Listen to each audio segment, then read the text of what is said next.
利用磁控点亮眼睛，很有气势，漫画味十足啊。Pro 版的塔恩红眼压迫感拉满了，相比普通版可以说是一次完整的升级。胸口的错误 logo 已经修正，漫画里的塔恩面具额头是平整的， Pro 版的面具额头做对了，眼部也更锐利。在剧情中，钢索出其不意的一击造成了塔恩面部的战损。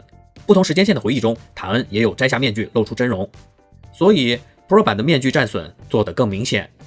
手臂的融合炮终于做了上色，炮口可磁控点亮，尾部有透明件装饰，整体看起来帅气了不少。这款加强版的塔恩发售于26年1月，非拼装，感觉算是成品的拼搭。安装时记得先拆面具，之后再装，避免磕碰。肩部安装，关节记得按到位。套件自带电池，无需另购。这款塔恩挺大只的，许多部位优化为了合金材质，重量能感受到明显变化。层叠履带的肩甲，宽厚的身形，非常不错。全身金属涂装辅以旧化刻画，增添了视觉信息量。两款面具我比较喜欢战损版，可惜额头的面具插口还是没有做细节。我觉得平时收藏战柜眼睛不发光，看起来差点意思，最应该出个带眼部涂装的面具，方便观赏。躯干后仰前倾的动作都有好看的造型表现，融合炮有做长度区分，而手臂的两侧都预留了孔位，方便安装。如果双入融合炮，就可还原典狱长时期的塔恩造型。不装载时有遮羞盖板的选择，全身各处紧实了不少，但有些部位过紧，同时各处外甲在把玩时依然容易松脱。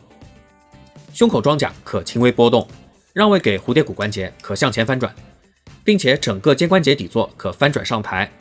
履带肩甲可做一定的避让，整体协同就能让手臂平举大约85度。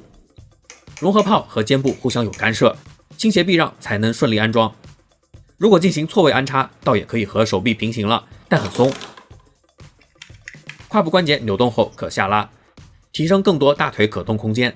膝盖弯曲的层叠效果不错，而且 Pro 版的腿部关节很稳固，老的普通版就大相径庭了。倒也可以解决，撬开盖板，拆除螺丝，拧紧小腿两侧的螺丝，就可以让普通版的膝盖关节也能紧实稳固。脚踝关节侧摆可动很差，阉割了普通版的拉出机构，很可惜。倒也有邪道办法，拉出一点关节轴，可增加范围，摆一个持枪射击造型，或是摆出一个标准的蹲姿都可以做到，算是还原漫画了。剧情中塔恩喜欢蹲着去折磨要制裁的对象。套件还附带有支架底座，前端 logo 是磁控开灯组件，保持力度还挺稳。金属涂装的钢镚很可爱，这个角色很重要，她是黑狗队里妈妈一样的角色，非常关心各位队员，也算是唯一的正常人了。虽然本身具有不少可动结构，也具备一些玩法，但也没啥可玩的，平常也就摆着看看。总结，这款塔恩适合战柜观赏，不错。